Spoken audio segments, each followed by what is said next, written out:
Okay, I turned it on a little bit early, so I will get started right at 7 or 7 o'clock here Central Time.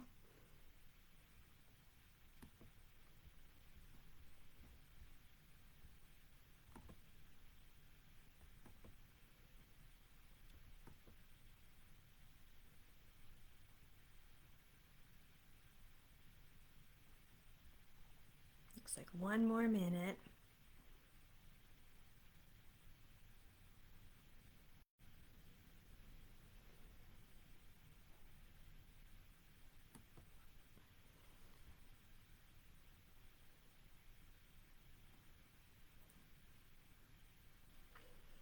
I do these live usually on Wednesday nights because it's just so easy to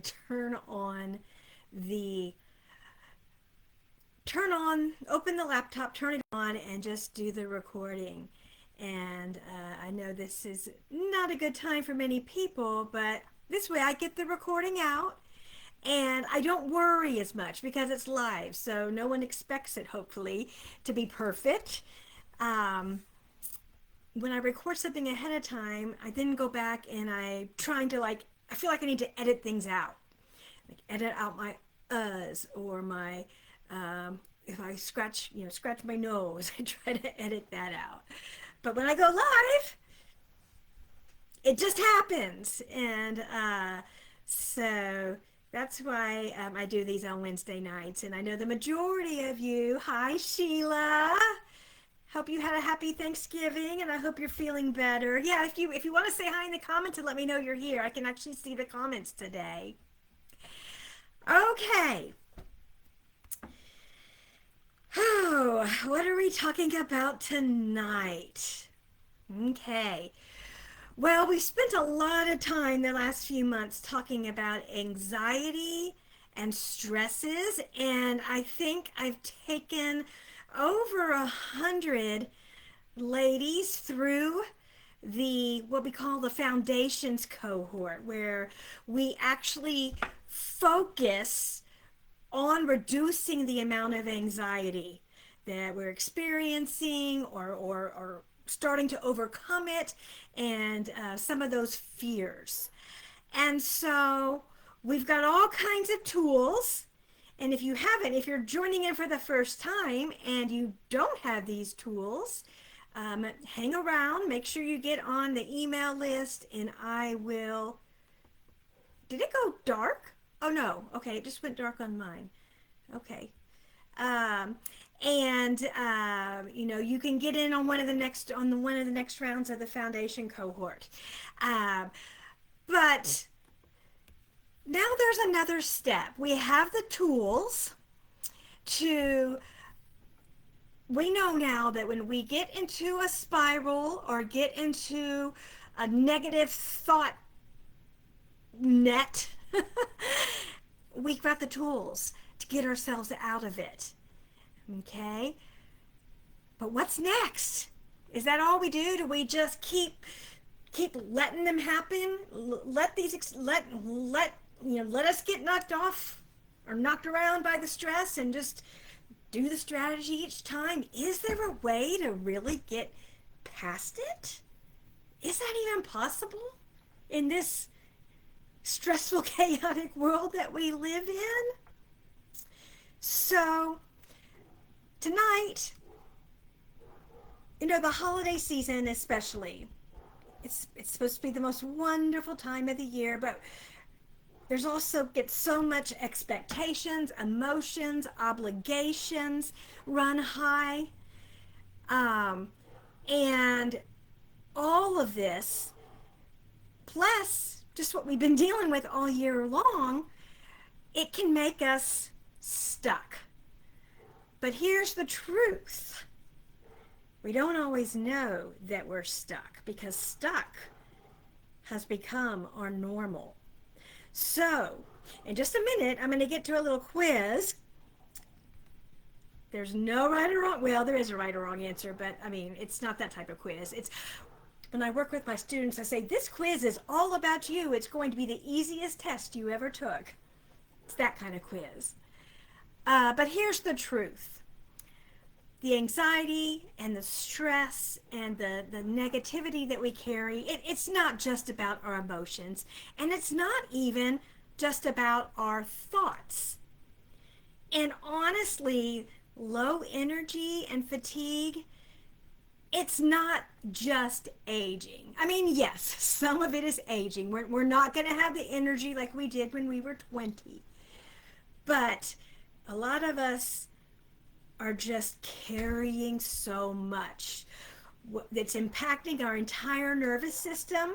Okay, the ladies who've gone with me through the Foundations cohort, they're familiar with this, but it impacts our energy, our motivation, our clarity, our ability to focus and take action, our level of emotional resilience, and even our spiritual awareness and our tenderness for the things of God. All of those things are affected.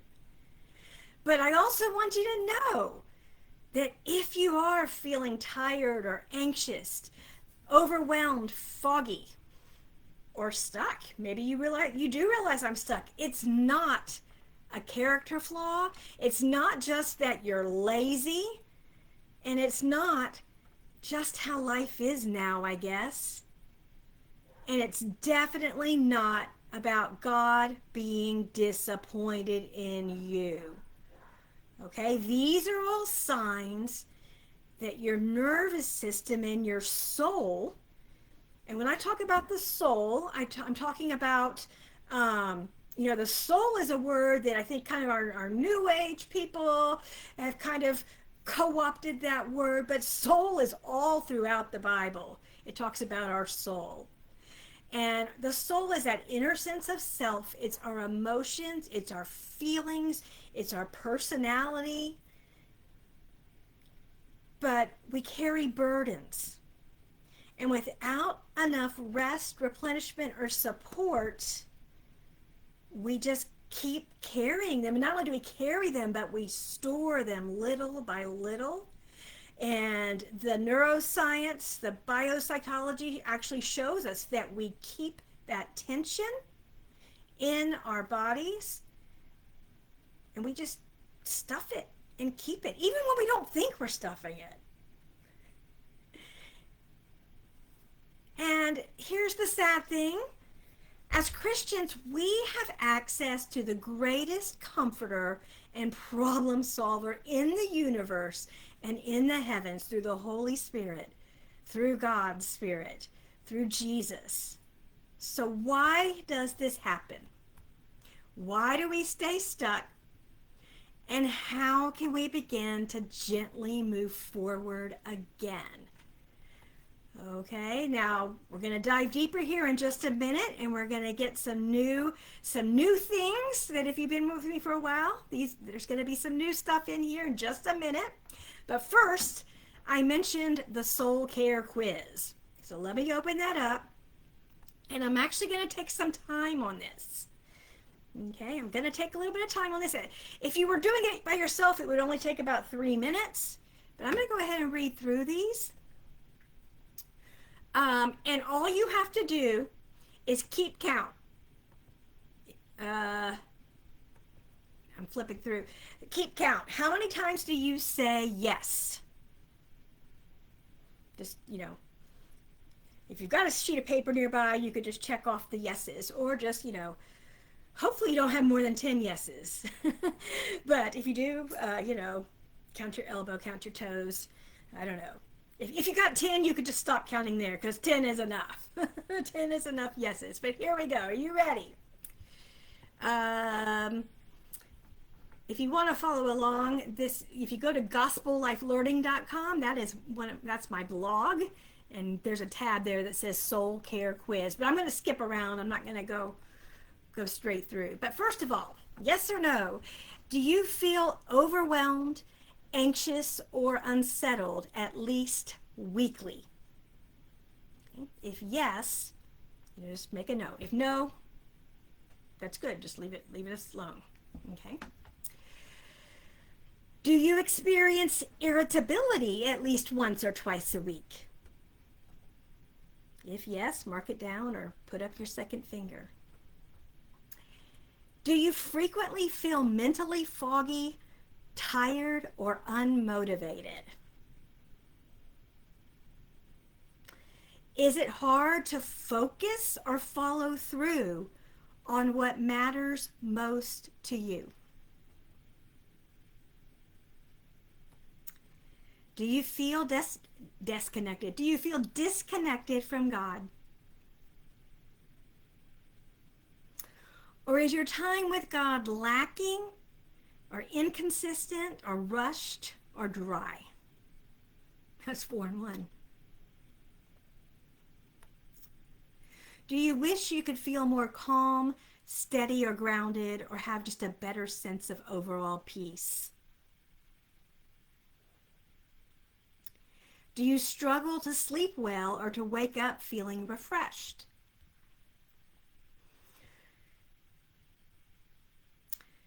Okay. Do you struggle to calm down once you're stressed or upset? Are you often hard on yourself or battle with guilt or shame or self-doubt? Again, that's 3 and 1. Guilt or shame or self-doubt. Do you feel like a lot of times you're just going through the motions in life? That means you're just doing what has to be done, doing the things that have to be done, going through the motions, and not really feeling the joy. Again, if you are just now coming on, just keep track of the yeses for these. Do you set certain goals over and over but fail to reach them or act on them?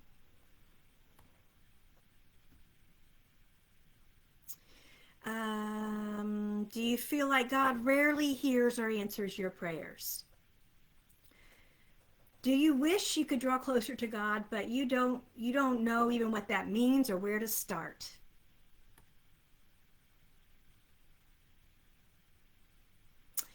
Do you take time each day or at least a few times a week just to be still, to relax and quiet, or to breathe deeply? Do you feel like you worry too much, or that you worried about loved ones more than they worry about themselves?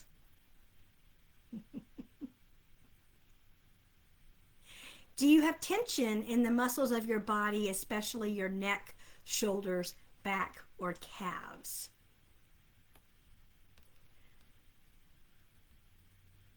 Okay, there's a few more here. Do you find it difficult to make space for your emotions in a healthy way? Have you stopped setting goals altogether because you believe you won't reach them anyway? That's where I was a few years ago. Just like I'm not even going to set any resolutions because I never make them anyway. That's the past. Do you just long for more joy, a feeling of purpose or inspiration in your daily life? Almost done here. How many of y'all have a few yeses? Do you desire to belong to a connection group of women with whom you feel safe and also find to be encouraging and supportive? Do you have, I hope that you do have a women's group. But if not, do you have one where you actually feel safe to share hard things? And finally, the last one here, have you experienced an adverse event or situation in your past and you aren't sure how to process it without re-experiencing it?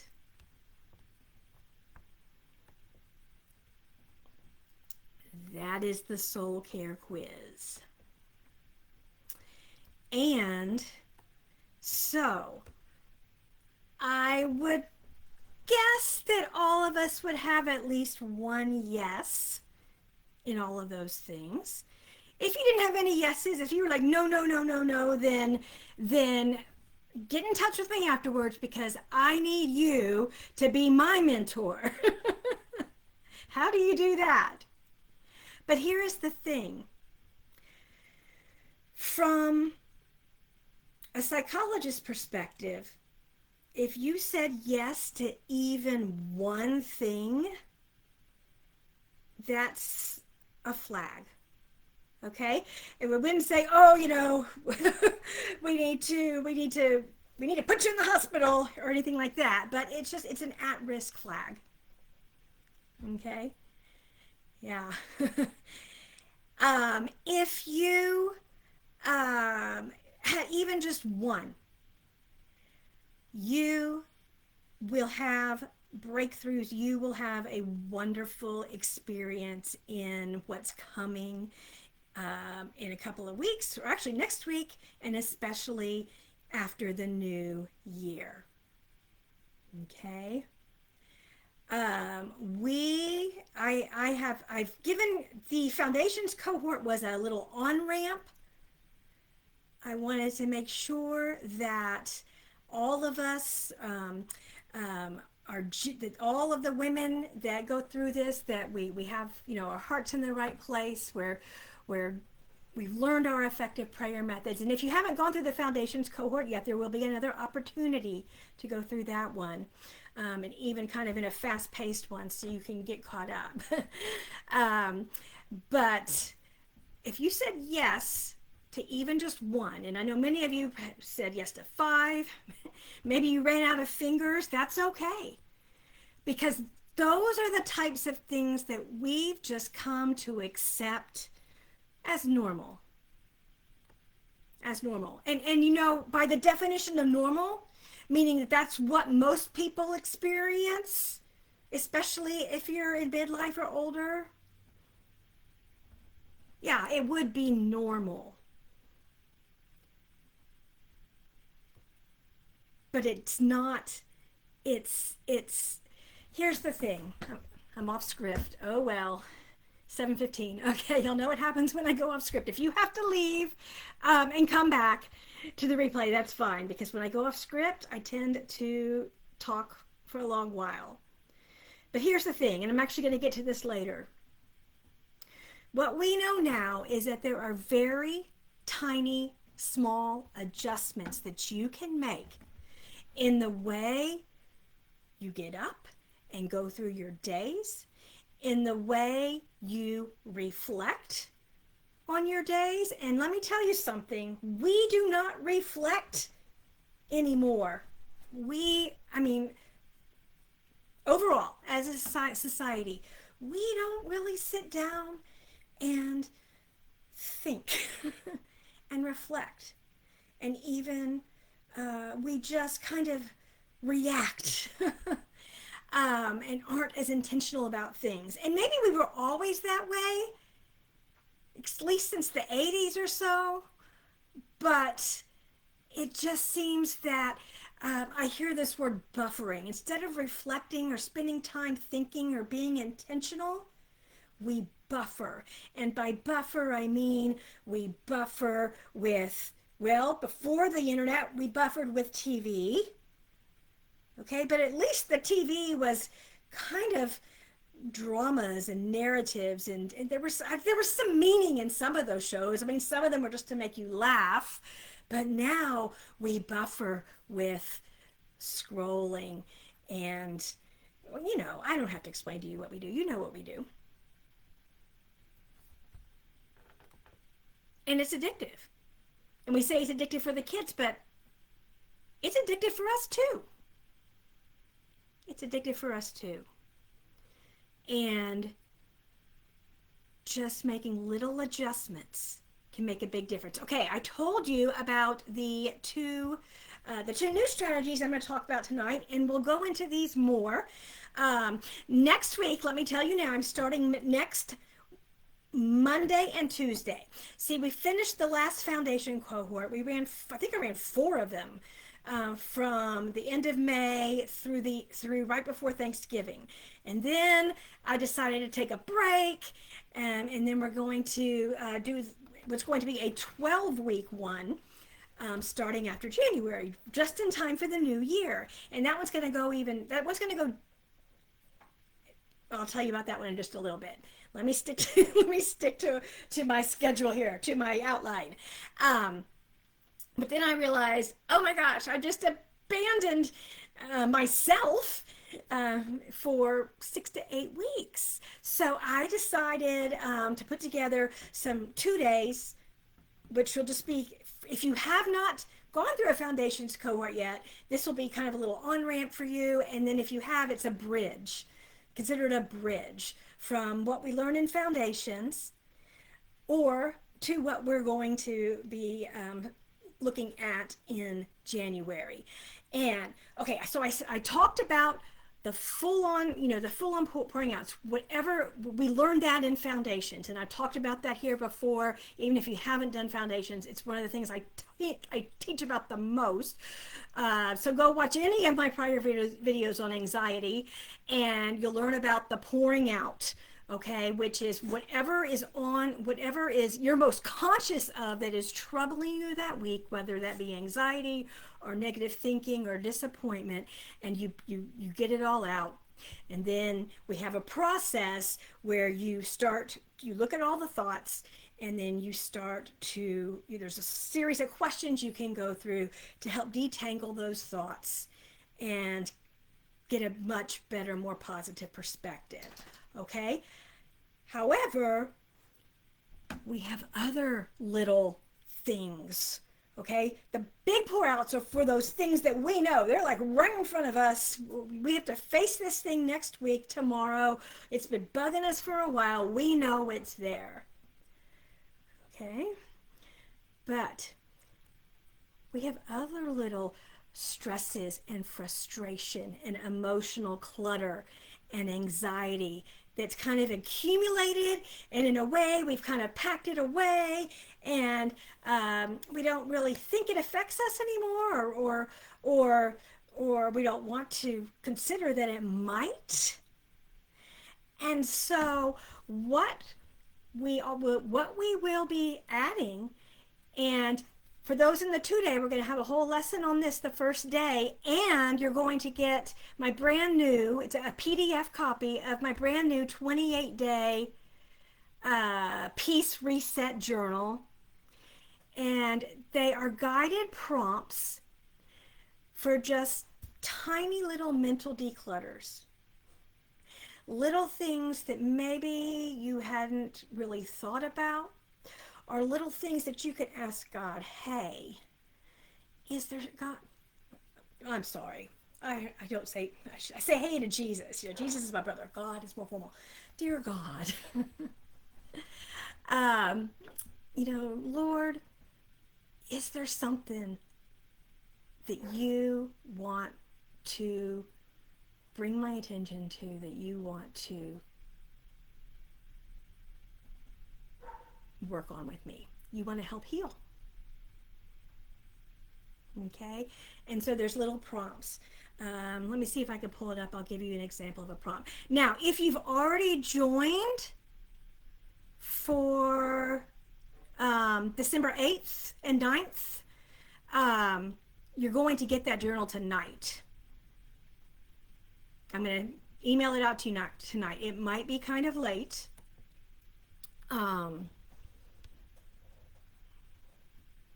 So you can take a look at it, and I thought I pulled it up. Where is it? Oh, there it is. Okay. So, for example, a little mini pouring out. Let me give you an example. Okay, here, this is on day 8. And of course, you don't have to do these every day. This is the holiday season.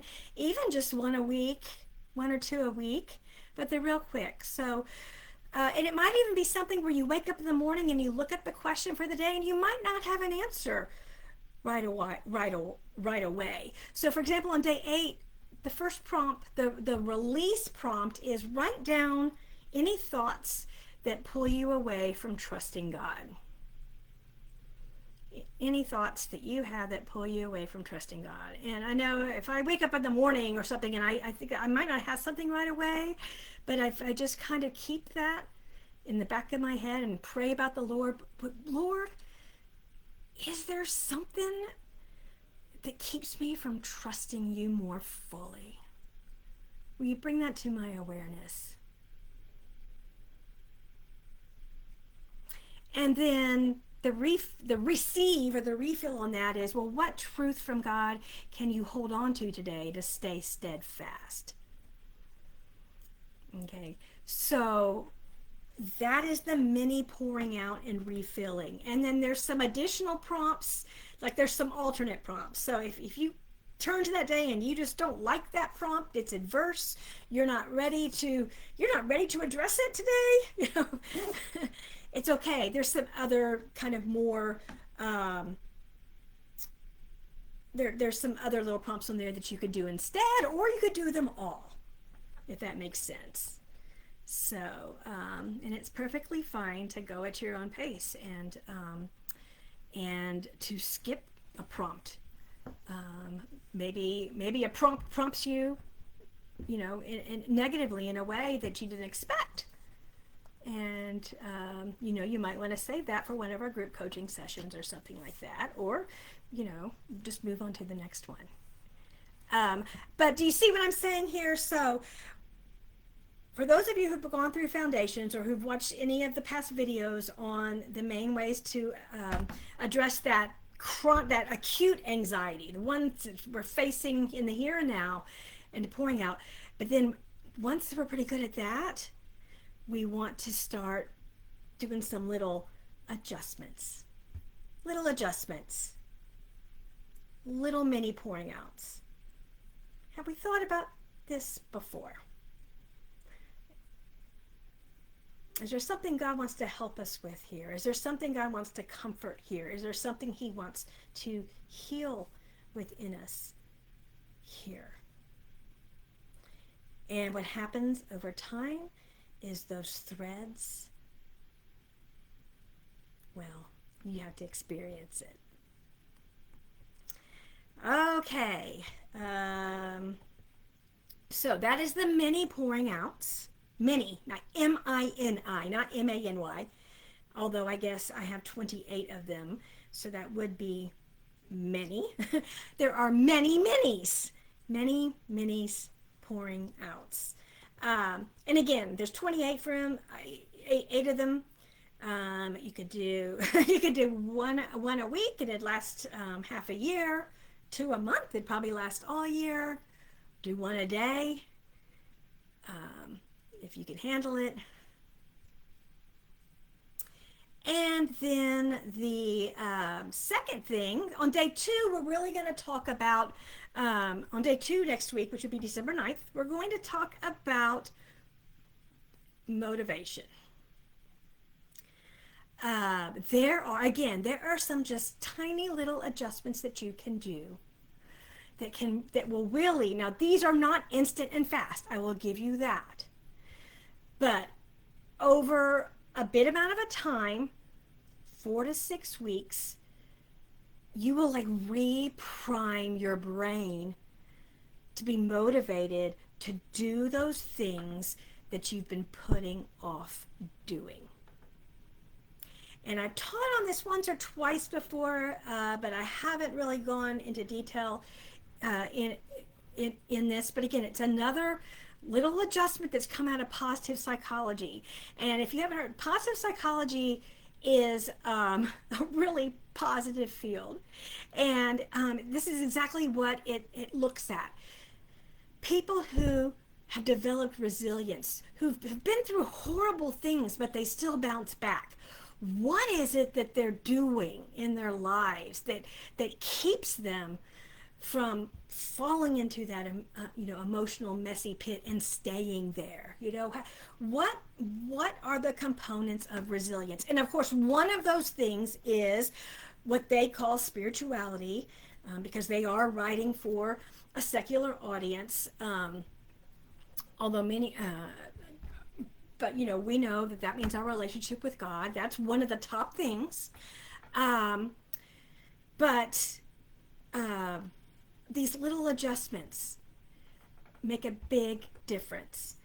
And I've talked about before, when I started using these in my work in the schools and started seeing what big changes we're doing with just small adjustments, um, that's when I knew I had to overcome my fears of being on video, and I had to start talking about this somehow in some way, because it's really this, along with having the Lord on our side, it's just it's life changing.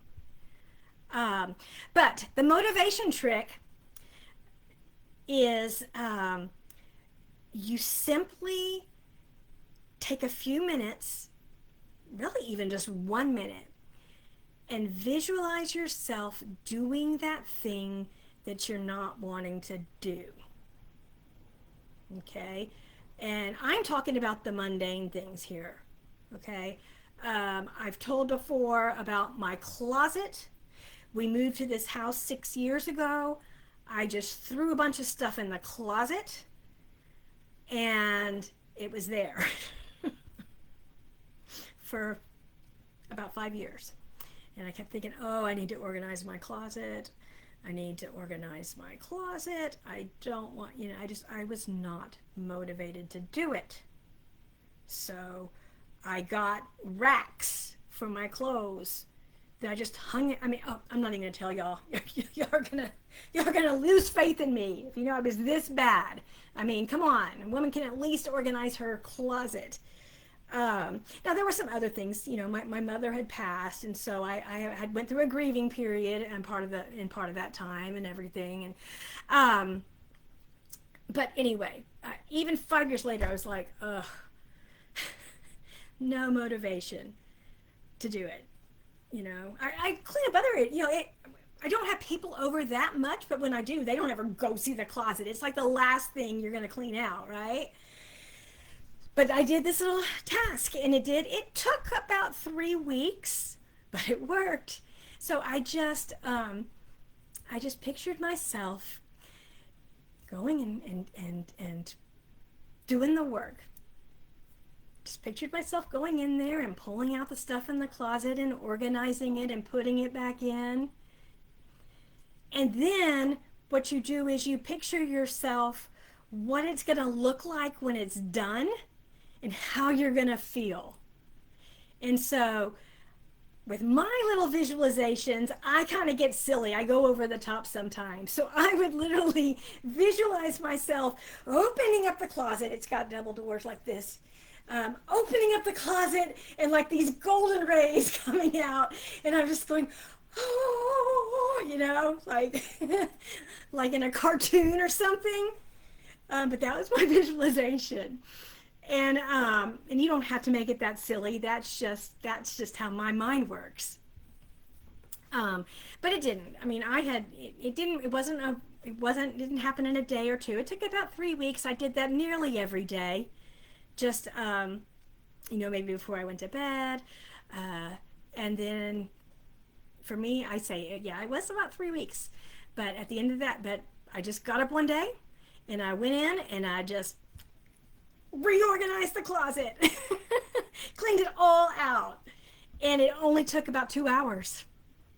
And when I opened up the doors, no, gold rays didn't come out, but I did feel good. And part of the reason I felt good was because I had my motivation back. And again, that sounds silly, but you all have to remember that I work full time. I was stressed. I didn't want to spend my Saturdays cleaning the closet. I know some of you all can relate. But that's just one example on how something very mundane and the visualizing. But you're not just visualizing. You have to visualize you doing the mundane thing or the thing that you don't want to do, and then really visualize what it's like after and how you feel about it, how much better you feel. And that starts to like get the gears going in the motivation again.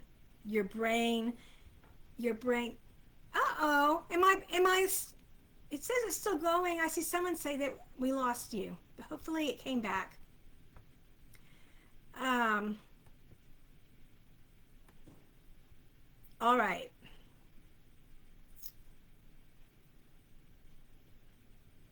So anyway, I've spent more time on that story than I intended. Um, but that little thought, you know, you're not forcing the motivation. You know, you're not saying, okay, I'm going to get up and I'm going to do this.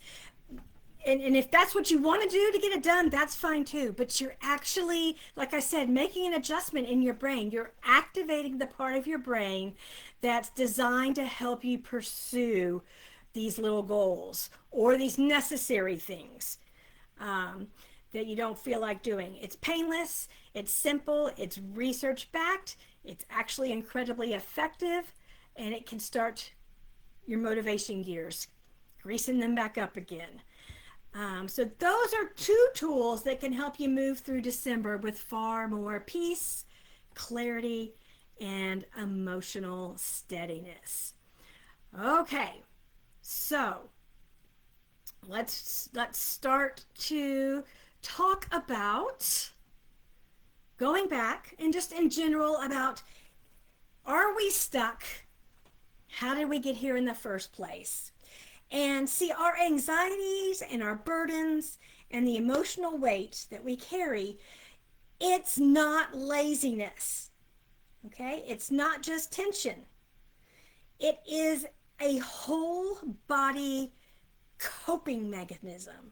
Okay? It's the way we've been coping. And over time, it leads to exhaustion and brain fog and irritability and just feeling kind of emotional heaviness, that low motivation. Sometimes we go through periods where we feel like I just don't care. There's the woman on Instagram or TikTok, the I don't care woman, and she's actually pretty funny. But yeah, she's funny because we've all been there, right? I just, I don't care. There's some funny things to not care about, but sometimes we don't care and we know we should care. Or just that feeling, like I mentioned before, that we're just going through the motions. And again, it's not laziness. You are not a personal failure. Your body's just in coping mode. Okay? And when your body's on this kind of coping survival mode, you also become much more vulnerable to negativity and to false beliefs. And the false beliefs, God must be disappointed in me because I just can't seem to get it together. I should be doing more. Everyone else seems to keep going and juggling everything, and they're doing great. Why can't I be like that?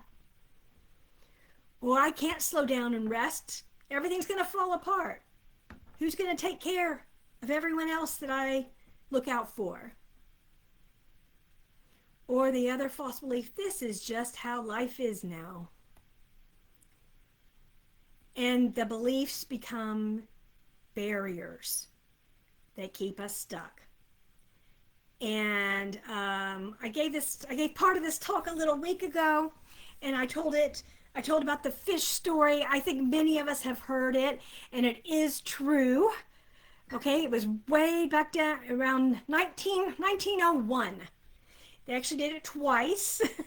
So it's not every fish is going to behave this way, but it did happen twice at least. They replicated it once.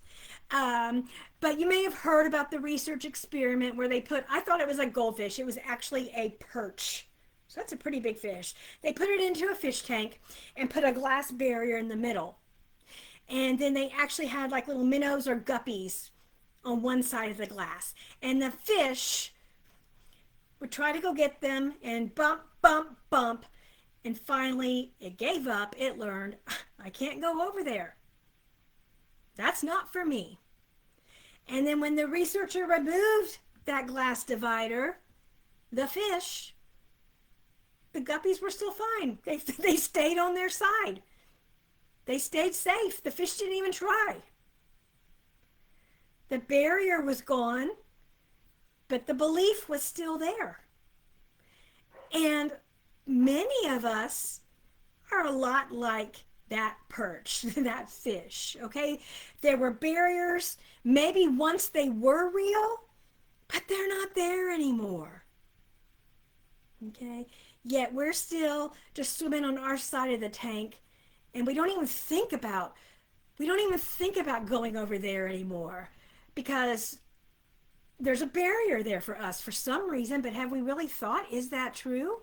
So we don't think about our dreams anymore or creating new ones. We're too busy in survival mode, and we're too busy remembering how many times we bumped our head before. But those things don't apply anymore. And so we stay stuck. And long after circumstances have set us free, and even though we know that Christ has set us free. And then the other thing that happens, I mentioned this a little bit, is the autopilot. We're just in the survival mode. We're swimming on our side of the tank, and we also are just living on autopilot. And that's when we feel like we're just going through the motions. We're doing the have to do's, the gotta do's, the must do's. And by the time we do the have to do's, gotta do's, must do's, we don't have energy for it. We don't feel like we have energy for anything else. So we rest and we buffer until we have to get up and do the have to do's, gotta do's, must do's again. Autopilot.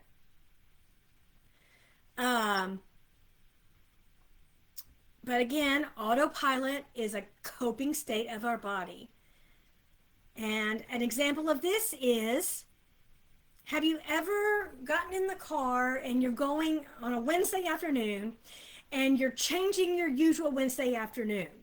Usually you go to this place on Wednesday afternoons, but today you have a doctor's appointment. So you get into the car and you start driving, and the next thing you know, you are pulling up into the parking space of your normal Wednesday spot. And you're thinking, wait a minute, did I drive here? How did I get here? That's not where I was going. I meant to go see this new doctor. Well, your brain went into default mode. It's kind of an autopilot mode. And emotionally and spiritually, we do the same thing, except we default into familiar stress patterns, familiar coping patterns, familiar habits, familiar self-talk, familiar overwhelm, autopilot survival mode. And it's not because that's what we want to do. It's because the brain chooses the path it already knows unless we are intentionally adjusting the gears. Okay? And this is, I believe, the Bible verse that says, be very careful how you live. And the Greek underlying careful how you live, it's the Greek word peripateo, and it means the way you go through your days. Okay? Be very careful how you move through your days. Not do so as wise, or no, not as unwise, but as wise. And then it goes on, it says, because the days are evil. And that word evil is kind of a strong word there, but if we are not intentionally choosing how we're going through our day, choosing to reflect and make these small adjustments, we just get pulled along. Okay, we get pulled along and we get pulled away from the things that God has for us and for the states, and by states I mean emotional states, and the joys and the peace that he wants us to have more of in our lives. Jesus says, when you abide in me, your joy overflows. Okay? And notice there's something to do there, because Joy and peace, those aren't emotions. Those aren't really emotions. They are spiritual fruits, and they have to be cultivated. And this whole default mode of living, it can be changed. It can be changed. Renewal is possible.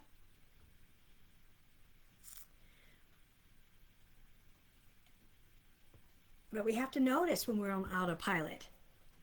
And we have to learn how to interrupt the cycle gently and get out of the autopilot mode and take back control. We don't realize how small shifts can create big breakthroughs. We think, okay, if I'm going to make things better for my life, I need to, if we're working, I need to get a new job. I need to completely redo my schedule. I need a complete life overhaul. I need some kind of major radical intervention. Okay? But actually, our brains don't work best for that. That actually, they say big change, even when it's good big change, actually creates stress. We work best with small, intentional little shifts, and then we make the next shift, and then we make the next shift, and then we make another simple shift. And this is how God leads us in our spiritual life as well. Psalms 119, 105, your word is a lamp to my feet and a light to my path. We know one step at a time, it lights. It lights your path. That's how God leads us spiritually. That's how we also get out of this mental rut, survival rut. It looks like replacing one false belief with truth. Taking one small step of obedience, practicing one calming technique,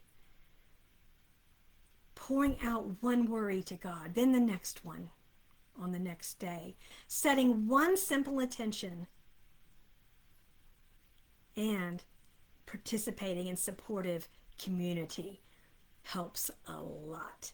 And those small shifts become momentum, the momentum becomes renewal, and the renewal becomes transformation. The fourth reason we stay stuck, and I'm about to wrap it up here, but the fourth reason, of course, usually when we decide to make that big change, we set that goal in January, then most of the time we try to do everything on our own. We try to make the changes on our own.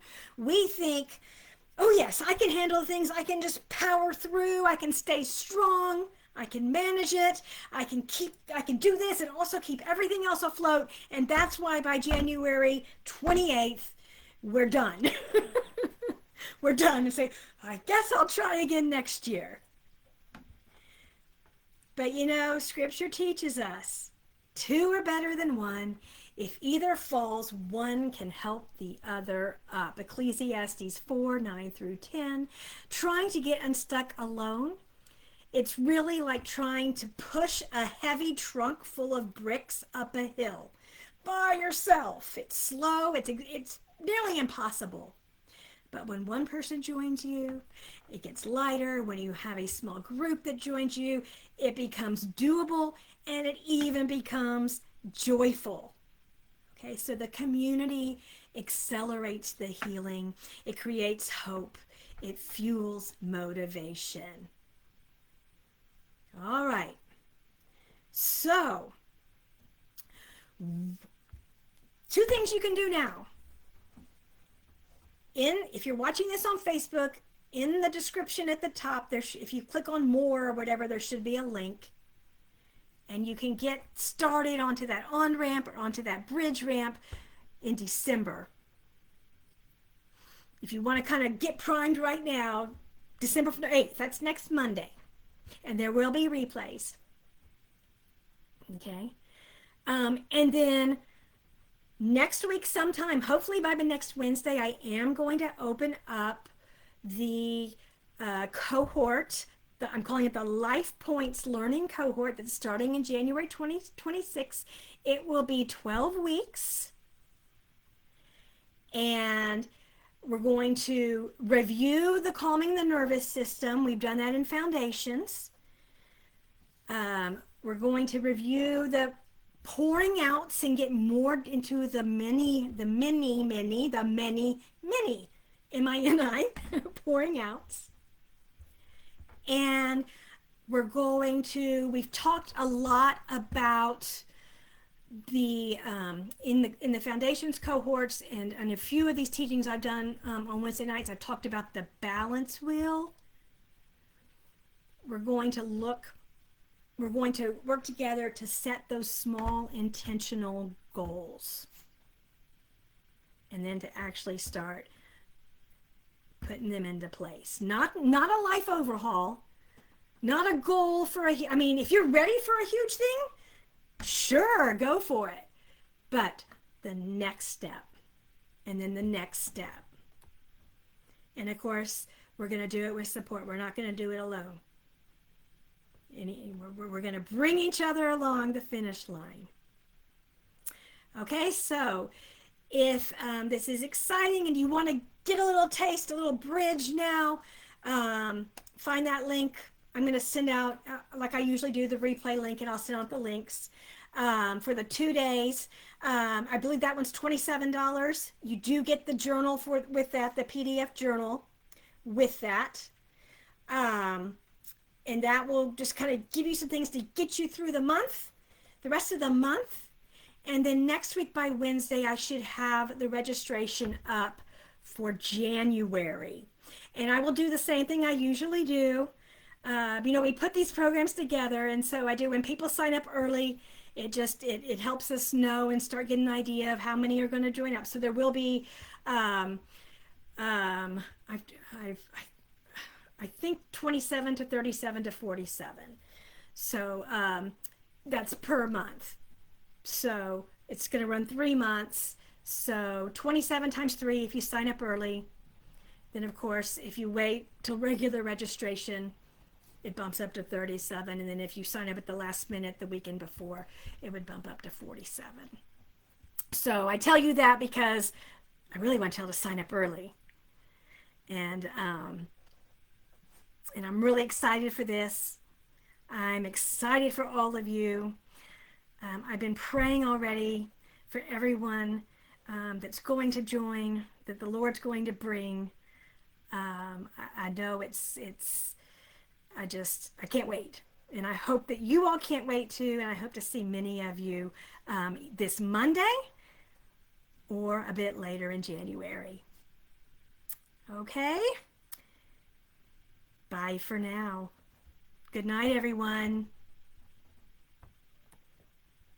Let me check and see.